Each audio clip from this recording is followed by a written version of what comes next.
Raketa për cilën u raportua më herët nga Artur Bibe duket se ka ndodhur. Bibe, më thuaj. Po, kemi sulm të gjerë mbi zonën e Tel Avivit, është mangur mbi qytetin, më fali pak sekonda se ishim në... Nuk e di nëse kanë britur pamjet që t'i shikoni, se çfarë do thënë. Pamjet janë pothuajse në gjithë territorin e Izraelit, tani po rifreskohet nga Ministria e Mbrojtjes së Izraelit, janë me 10 raketa që kanë kaluar dhe dronë që kanë hyrë në territor, ende nuk kemi ku kanë patur kontakt këto raketa dhe dronë, janë rrëzuar disa mbi qellin e Tel Avivit pati dhe tani prapë dëgjojnë të shtëna.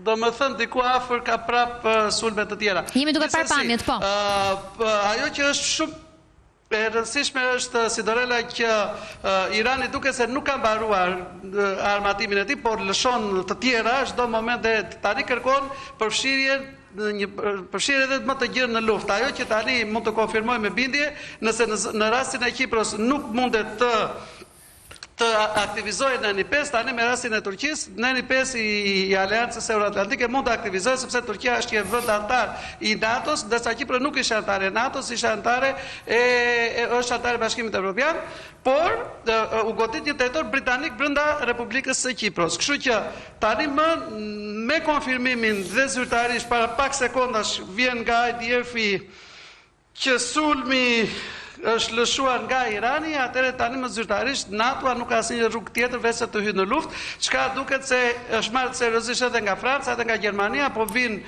si aeroplanbajtësia franceze, si fregata gjermane, grekët paraditë kanë britur në zonën e Kipros dhe mund të thoja edhe një lajm që na intereson dhe ne deri diku, është që tani më ombrella mbrojtëse e NATO-s nuk mund të lejoj absolutisht asnjë dron, asnjë raketë të kalojë mbi territorin e Mezeut për të përfunduar diku tjetër në një vend të Bashkimit Evropian apo në Shqipëri që kanë shumë, me sa duket kanë frikë.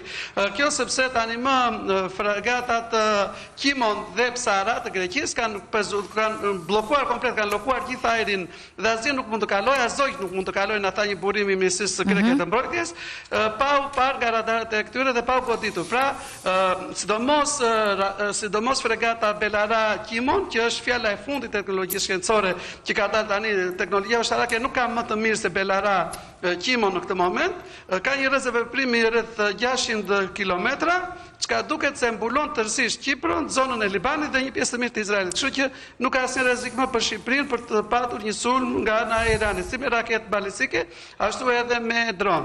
Pra, mund të jemi të qetë në Shqipëri të vazhdojmë të mbështesim aleancën dhe mos kemi asnjë shqetësim sepse absolutisht nuk bëhet fjalë për sulm ndaj Shqipërisë. Së dyti, vazhdojnë informacionet që sapo vinë, ka hyrë ushtari izraelit janë parë 25 kilometra nga kufiri, kështu që po avancon me gjasa dhe pak do arrinë në destinacionin e tyre 30 me 32 kilometra nga vija kufitare drejt Libanit, me synim pra çarmatosjen e çfarë ka ngelur organizatat terroriste të Hezbollahut. Po është e vërtet që dikush tha në studio se nuk jetë dëgjoja mirë studion që nuk kanë pushtet politik, tani duket se nuk do kenë më asnjë pushtet ushtarak më, sepse aleanca duket se ka marrë seriozisht çarmatosjen dhe shkatrimin e organizatës Hezbollah, e cila është një pjesë e natyrshme, një degë natyrshme e ajetollahëve të Iranit, është financuar miliarda dollar nga ky grupim, nga ky shtet, dhe ishte natyrshme që të tentonin pra të rreshtoheshin edhe ushtarakisht me Iranin. Fatkeqësisht për ta, duket se tani më u ka ardhur fundi dhe do të kemi operacione.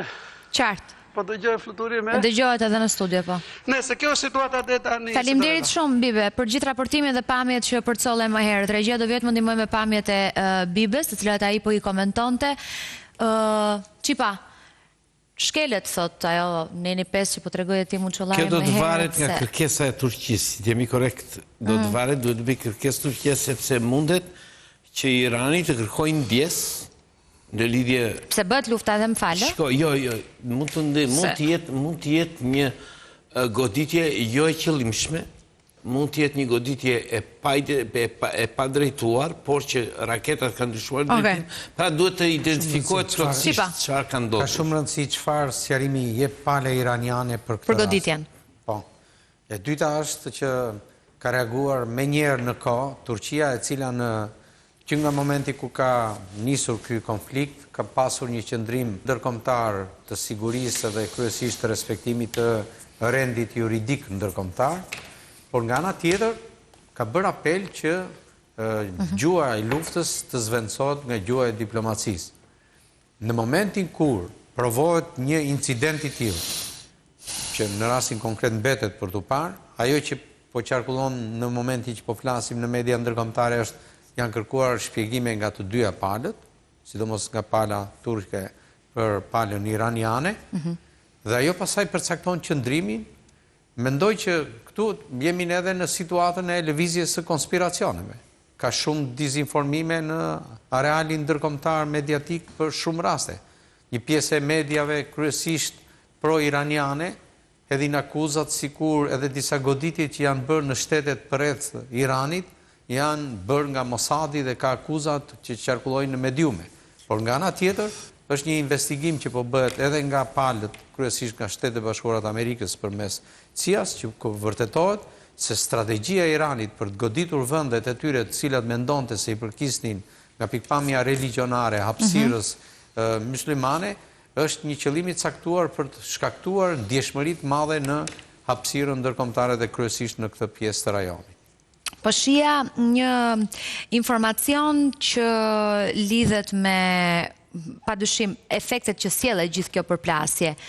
Kishte reaguar Pedro Sanchez pas asaj që Trump e mendoi si një pasojë e nisjes së kësaj lufte, problemet ekonomike, ndërprerje marrëdhëniesh tregtare me Spanjën, qëndrimet e tyre nuk është se na kanë pëlqyer fort sa Trump dhe menjëherë erdhi reagimi i Sanchez. Pyetja juaj është substanciale, është një nga çështjet që po diskuton sot kryesisht analiza dhe ekspertiza ndërkombëtare. Pse?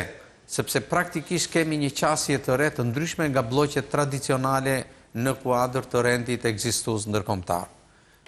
Ajo që konsiderohet aleanca euroatlantike, sot në fakt nuk është në unitetin e dikurshëm siç ishte për shembull në rastin e luftës me Irakun apo me sipërmarrje të tjera të hapësirës dhe të aleancës euroatlantike. Diferenca midis qëndrimeve të Evropës me qëndrimet që kanë mbajtur aktualisht aleanca SBA-Izrael është shumë e ndjeshme. Ka dy momente të cilat janë kryesisht në epicentër të vëmendjes dhe analizës brenda hapësirës së kontinentit ton. Vizita e menjëhershme e kancelarit gjerman në Pekin dhe nga ana tjetër mbritja në një vizitë tjetër dhe kontakti që pati me presidentin Trump dhe sidomos reagimet e ditës së sotme që kanë sqaruar pikpamjen gjermane në raport me konfliktin, janë lëvizje që de facto duket sikur kanë të bëjnë me këtë diversitet që ekziston në raportet midis Europës si kontinent politik dhe geopolitik dhe Shtetet e Bashkuara të Amerikës dhe aleancës së Izraelit. Edhe Rama e bëri një paralajmërim që dhe ne do prekeshim për këto çështjet e rritjes së çmimeve. Padyshim. Ne në pikpamjen gjeopolitike ajo që po ndodh sot është një kirurgji e re në hartën gjeopolitike të botës.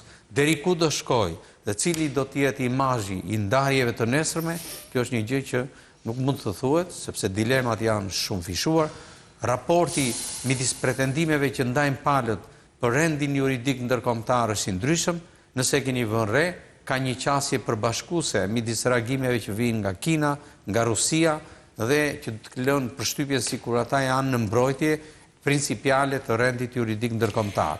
Mirë po në fakt, duket që aleanca midis Izraelit dhe SBA-s duket sikur e ka të eklipsuar këtë qasje dhe trajton situatën në raport me një malignitet ndërkombëtar siç është trajtuar nga SBA dhe Izraeli. Ka një reagim urgjent nga Ministria Turke të cilët thonë NATO ka shkatëruar raketat. A mendon që do të ketë një ndërhyrje?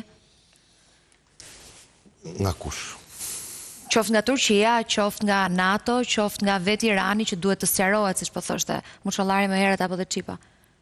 Shiko, interesat kryesore për përfshirjen e Turqisë në këtë konflikt, unë mendoj që janë nga pjesa izraelite. Kuptohet dhe amerikanët, sepse përfshirja e Turqisë në këtë konflikt do të mundësoj armatosjen e kurdëve të Iranit për të bërë atë që u bërë në operacionin e 99-ës në luftën e Kosovës. Pra, Amerikanët dhe Izraelitët nga ajri, kurdët nga toka. Mua gjithmonë gjithë të ditë më ka shqetësuar pyetja, përse po i bën media gjithë të emisione për këtë luftën në Iran? Nga frika se mos vjedhet e ne, njerëzit duhen mbajtur të informuar, etj. Okej, atëre. Ky konflikt që duket sigur është larg nga ne, dhe rrezja e raketave iraniane nuk na kap. Ka të bëj me, për ne, që jemi vend i vogël, kuptohet pjesëtarët NATO, po gjithsesi jemi vend i vogël, ka të bëj me implikimet e këtij konflikti në lidhje me pozicionin, qëndrimin që duhet të mbajmë ne, edhe konkluzionet dhe përgatitjet që duhet të bëjmë ne. E para, që është e panegocueshme, për mendimin tim dhe bindjen time, e panegocueshme, edhe është aksion, është që në çdo rast, ne, Shqipëria, shqiptarët, në çdo rast do të jemi në mbështetje të Shtetit Bashkuar të Amerikës, sepse është aleati jon kryesor, strategjik dhe është garancia e sigurisë më e madhe që kemi ne. E dyta, shoqëria shqiptare, shteti shqiptar, qeveria shqiptare, nga konflikti i para 4 viteve, nisje konfliktit me Ukrainë, Rusia, sulmin e Rusisë ndaj Ukrainës. Edhe në këtë situatë, që jemi këto 5 ditë e para, dhe unë shpresoj që të mbyllet shpejt, po analizat dhe llogarit nuk më dalin që do mbyllet shpejt ky konflikt. Duhet që e para të ndërgjegjësohen një herë për kohët e vështira që na presin përpara. E dyta, duhet të ndërmerren masat përnjërshme që dhe ne të kemi kapacitete të mbrojtjes kundërore të përshtatshme për të mbrojtur popullsinë, objektet dhe infrastrukturën. Marrim rastin hipotetik. Edhe unë jam dakord me kolegët që e para Irani nuk ka si lloj objektivi strategjik të godas ata që janë atje në manës, i cili është një grup i izoluar në fundit. Por nëse i sulmojnë ata kibernetikisht? Po lufta kibernetike është pjesë e luftës hibride dhe nuk është se shkakton gjithë ato dëmet e të mërshme që po shkakton kjo luftë. Ande nga lumi vlorë që thoni i bie na shumë zile sa nuk dëgjon dot këmborat e manzës. Dhe dyta, dhe në qoftë se ka kapacitete teknike Irani, nuk besoj se ata janë objektiv. Ne, shqiptarët, çfarë du të bëjmë në rastin e kësaj prishjes së madhe të rendit, në rastin e fillimit të një lufte të re botërore. Ju a thash, zinxhiri po mbyllet, ka ngel vetëm një hallk. Kjo është lufta botërore. Mos prisni Ndauni në cilën palë përkisni thua. Sepse karakteri perëndimor dhe antiperëndimor, sa të se më herët. Karakteri dhe natyra e luftës nuk janë të njëjta. Forma e zhvillimit të luftës nga lufta ndryshon nga lufta në luftë. Kështu që mos prisni deklarime apo siç na mëson historia për shpërtheu lufta e para, lufta e dytë. Ju thash, ka ngelur vetëm një hallk për shpërthimin e luftës. Dhe ne, shqiptarët, e para duhet jemi të bashkuar politikisht. E dyta, duhet që të ndërgjegjësojmë njerëzit. Ju media keni shumë rëndësi. E gjithë shoqëria për kohët e vështira që na presin, edhe emergjente është ngritja e kapaciteteve tona. Qipa,